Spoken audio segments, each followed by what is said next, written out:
Listo. ¿Me dice cuándo?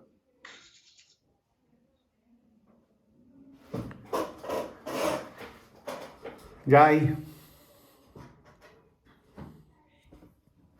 Amigas y amigos, muy buenas tardes. Bienvenidos a Cultura del Siglo XXI, un espacio que hemos diseñado para ustedes con el objetivo de compartir algunos tips que nos ayuden a comprender cómo, como sociedad y humanos, hemos llegado hasta aquí.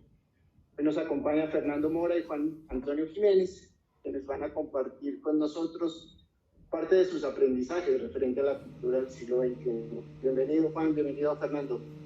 Muchas gracias, Julián. Gracias, Julián. Muy bien, esperamos sacarle todo el provecho. En la historia moderna, que es con lo que quisiera empezar, podríamos decir que podemos dividir la cultura o las sociedades en 4 grandes episodios de la historia. Podemos hablar de la sociedad técnica o la cultura de las conductas, la sociedad de la información, que podría definirse como la cultura de los esquemas, la sociedad del conocimiento, la cultura de la mente y la sociedad de la inteligencia, que es la que estamos viviendo actualmente.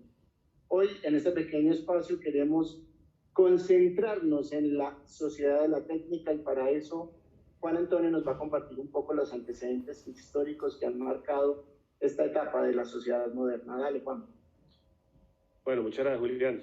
Bueno, lo primero que les quería compartir es que la sociedad de la técnica nace con la revolución industrial del siglo XX. La revolución industrial, como ustedes bien saben, fue una lucha bien intensa de la humanidad. Y queremos básicamente reconocer que hubo unos grandes adelantos y unos desarrollos bien importantes que fueron los que marcaron o que dieron las pautas claves para llegar a donde estamos hoy en día. El primero de ellos fue el uso de la energía de diferentes formas en la clave del proceso.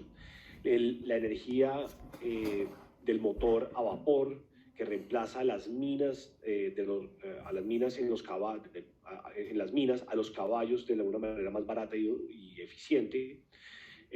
Obviamente hay que entender que los caballos toca alimentarlos, tienen que descansar, mientras que la máquina puede trabajar 7x24 a unos costos mucho más bajos y obviamente no moría como pasaba con los caballos.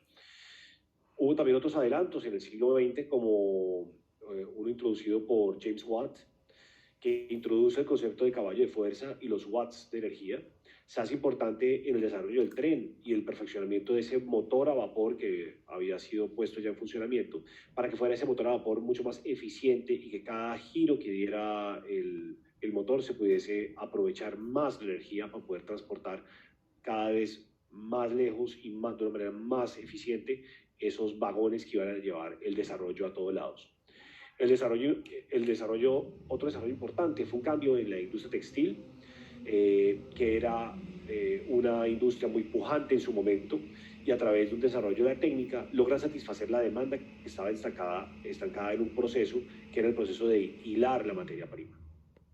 Con esto logra poder satisfacer la demanda que se encontraba en el mundo, y una persona básicamente a través de herramientas logra lo que se necesitaría durante varios días en hacer por una persona con la técnica anterior.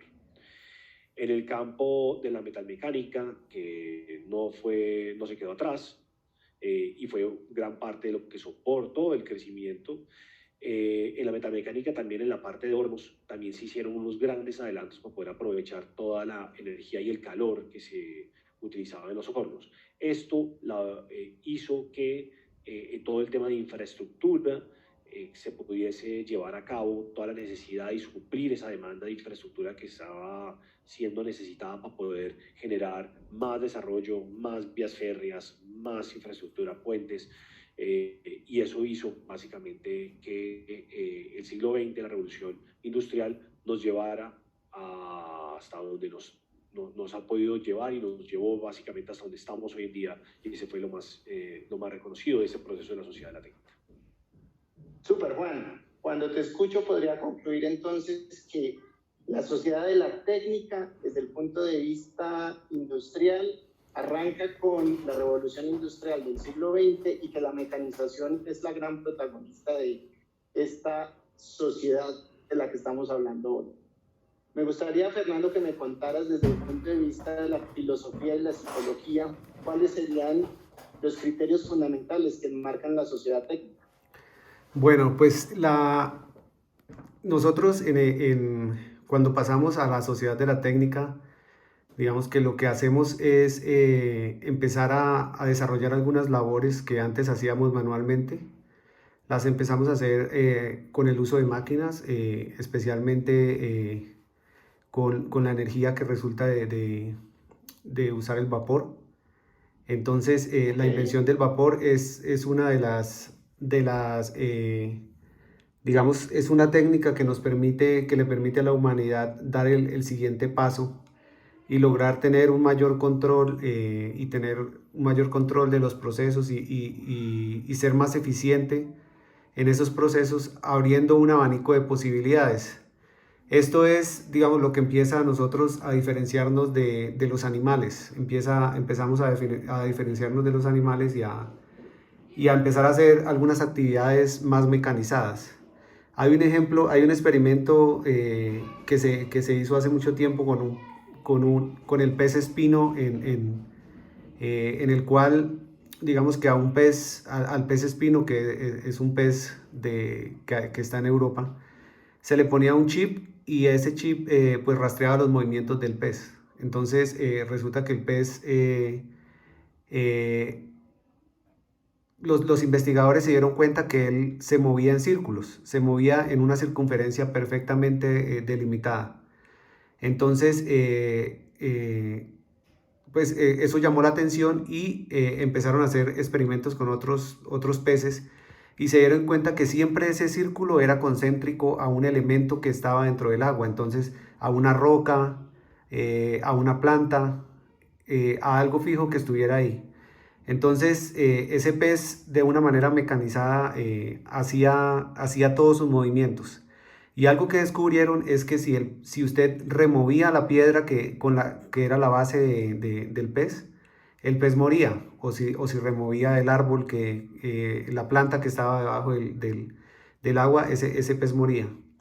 Entonces, ¿qué nos diferencia a nosotros? Que digamos que el hombre tiene la capacidad de adaptarse. Si a nosotros esa roca o esa planta nos la quitan, digamos que el hombre tiene esa capacidad de adaptarse y seguir adelante. Entonces, eso hizo que empezáramos a desarrollar procesos, a mecanizar procesos. Y algunos científicos, por ejemplo, como Taylor, lo que hicieron fue empezar a estudiar tiempos y movimientos para, digamos, de alguna manera empezar a ver al hombre como una máquina y que el hombre empezara a desarrollar las labores de una manera mecanizada y cuantificar y sacar estadísticas de las labores humanas. Súper, Fernando. Cuando te escucho sobre el ejemplo del pez que traes a este espacio, lo que podríamos concluir inicialmente es que en esta era de la técnica o la cultura de las conductas, podríamos concluir que el hombre se diferencia del animal en que un animal podría tener todos los días la misma vida, mientras que nosotros como seres humanos tenemos la capacidad de crear y recrear todo el tiempo. Esa capacidad es lo que nosotros llamamos como la técnica. ¿Estaríamos de acuerdo con ese concepto o con esa conclusión? Sí, correcto, sí. Esa sería la conclusión. Muy bien, la segunda diferencia que me queda de aprendizaje de este estudio que hemos hecho de la cultura técnica es que nos diferenciamos de los animales en que somos capaces de configurarnos como cultura. Ese concepto sobre el que hemos estado recalcando insistentemente durante todo el aprendizaje que tuvimos de cultura del siglo XXI.